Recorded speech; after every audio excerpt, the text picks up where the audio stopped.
जिंदाबाद जिंदाबाद जिंदाबाद जिंदाबाद जिंदाबाद जिंदाबाद हिंसा संगठन जिंदाबाद जिंदाबाद जिंदाबाद हिंसा संगठन जिंदाबाद जिंदाबाद जिंदाबाद छात्रों की आवाज हिंसा जिंदाबाद जिंदाबाद जिंदाबाद। पूरे प्रदेश भर में इनसो का 23वां स्थापना दिवस अलग अलग विषयों पर बनाया जा रहा है। मैं बधाई दूंगा एक एक छात्र को जिनने, चाहे वो चौधरी देवीलाल जी के विचारों पर चर्चा हो, चाहे पिछड़ा अति पिछड़ा समाज की प्रगति उन्नति में चौधरी देवीलाल का योगदान पर चर्चा हो, हरियाणा की उन्नति में चौधरी ओम प्रकाश चौटाला जी का योगदान जो रहा उस पर चर्चा हो, राजनीतिक भविष्य के अंदर महिलाओं का क्या अहम रोल रहेगा उसके ऊपर चर्चा हो, और आपके यहाँ कृषि क्षेत्र को कैसे बढ़ाया जाए इसके ऊपर चर्चा हो। जिस तरीके से 22 के 22 जिलों पर सामाजिक चर्चाओं पर आज कार्य किया गया है, मैं एक एक छात्र को बधाई देता और यही उम्मीद करता हूं कि जब 24वां स्थापना दिवस हम बनाएंगे, इस एमडीयू की धरती से इस मुहिम को लेकर चलेंगे कि अच्छी और सस्ती शिक्षा यूनिवर्सिटी का एक उद्देश्य रहे और उस उद्देश्य पे यूनिवर्सिटियां काम करें। आज तो ये हालात हो चुकी है कि सेल्फ फाइनेंसिंग के नाम पर राजस्थान पंजाब से 3-3 गुना ज्यादा फीस आज इन सरकारी यूनिवर्सिटीज में सरकार द्वारा ली जा रही है छात्रों से, और इसका बोझ छात्रों के ऊपर तो आता ही है, उनके फंड्स में कटौती भी साथ के साथ करी जा रही है। तो हमारा तो यही उद्देश्य है कि जब हम अगले साल 24वां स्थापना दिवस मनाएं तो हरियाणा के अंदर हायर एजुकेशन में अच्छी और सस्ती शिक्षा को अपना मूल उद्देश्य बनाकर आगे ले जाने का काम करें। मैं दोबारा सभी छात्राओं को इनसो के स्थापना दिवस की बधाई। छात्र संघ के चुनावों को लेकर काफी लंबे समय से इंतजार हो रहा है, तो उसको लेकर के भी क्या बात? बिल्कुल इस लड़ाई को दोबारा लेकर चलेंगे, और मैं तो उम्मीद करता हूं, क्योंकि बंगाल के छात्रों की लड़ाई को भी लड़ चुके हैं और प्रोफेसर भी रह चुके हैं, आज हरियाणा प्रदेश के महामहिम बने हैं। ये दोनों विषय हम उनसे जल्द मिलकर, क्योंकि वो चांसलर ऑफ यूनिवर्सिटीज हैं, वो टेकअप करेंगे।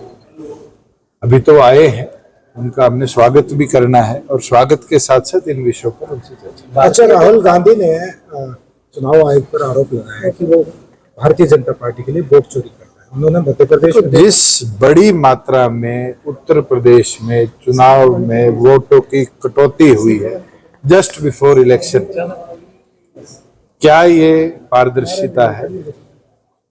अगर 70 लाख वोट जो कि आंकड़े आप लोगों के माध्यम से हमारे पास पहुंचे हैं, अगर आज काटे गए, इसका मतलब तो लोकसभा चुनाव से पहले आशंका तो होगी बिहार के अंदर इलेक्शन कमीशन पे, तब क्यों नहीं काटेंगे?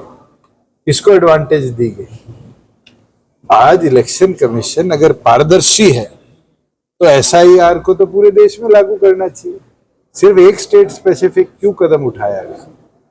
अगर ऑटोनॉमस बॉडी है तो आज इस तरह की कार्रवाई करना उनकी मंशा को दर्शाता है। क्या आपको लगता है मध्य प्रदेश और महाराष्ट्र में धांधली हुई होगी? अरे मैं हरियाणा छोड़ो, आप दिल्ली छोड़ो, मैं तो देश के लोकसभा चुनाव की बात कर रहा हूं।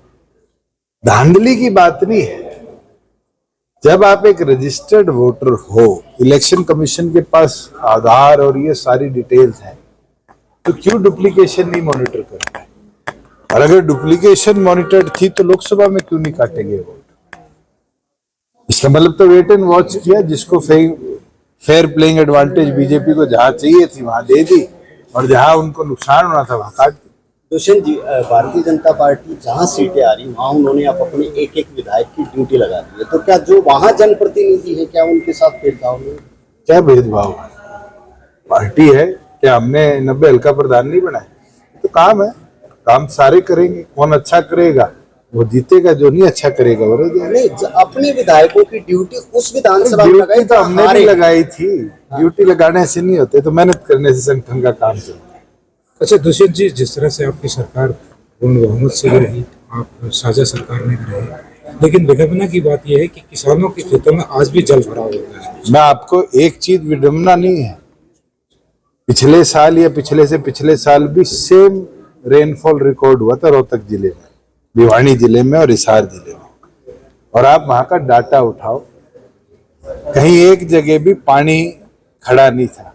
हमने स्पेशल पंपिंग करवाई थी, हमारी ड्रेन्स को टाइमली सफाई करवाई थी और घग्गर, जो हिसार घग्गर ड्रेन है, उसके माध्यम से सारा पानी की निकासी घग्गर में करवाई थी।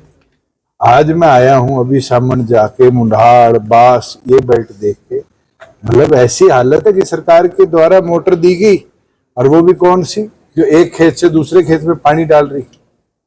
ये तो सीरियसनेस है गवर्नमेंट की कि फार्मर के प्रति। आज तक मुख्यमंत्री ने हेलीकॉप्टर से राउंड करके ही देख जाते कितने हजार एकड़ आज प्रभावित है।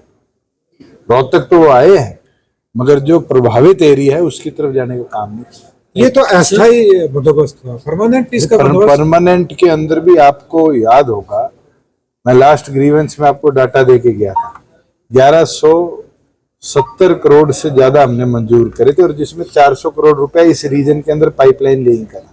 अब उसका टेंडर नहीं होगा तो किसका फेलियर है?